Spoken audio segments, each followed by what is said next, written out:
So hello guys, for today's video yan, may nagpaayos sa atin. Yung problema niya is preno. Di na kumakagat kasi nakastock lang yung bike. Tapos linalagyan ko ng mineral oil, di pumapasok. Kaya binuksan ko, tinignan ko. So yun, pagbukas, yan, binuksan ko dyan. Boom, nanigas yung mineral oil. So bali nag-block yung mineral oil dyan sa may dalawang butas. So di pumupunta sa hose yung mineral oil. So yan. Dyan tinanggal natin. Linisan natin yan. Para pumasok yung mineral oil. So yan, tinanggal ko na yan dyan. So yan, ginamit natin yung kutsilyo. Yan, yung dalawang butas. Dyan pumapasok yung mineral oil. So tumigas yung mineral oil dyan. Kaya yun, nag-block siya dun sa butas, kaya di na gumagana yung preno. Ayan, tinanggal natin, lilinisan natin yan. So yun, dumi. Ginamit natin dyan crudo, kasi pag gasolina, sinusunog niya yung rubber.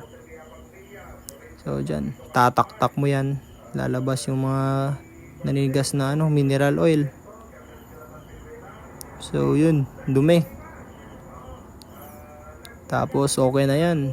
Diyan yung dalawang butas. Gagamitan mo yung karayom. Dalawang butas tutusukin mo. Di ko na video eh. So dyan gumamit tayo ng baby oil. Substitute doon sa mineral oil. Pwede din yan. Pag bumula, it means na okay siya. So yun, bumula. So it means papasok na yan doon sa may hose. So ibibleed ko yan papunta doon sa hose. Yun, goods. Kaya sa bibili ka ng bago, papaayos mo na lang. Depende na lang yan sa mekaniko. Yan, gumagana na. So, i-install na lang yung hose. Tapos, goods na. Yun, na-install ko na. So, yan. Kumakagat na yan.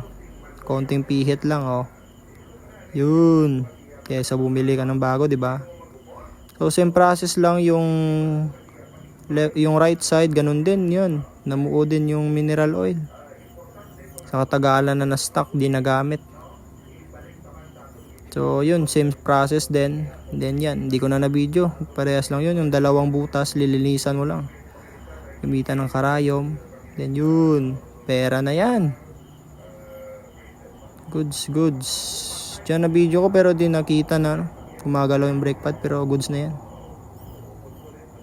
Ganda din ang bike. All stock lang.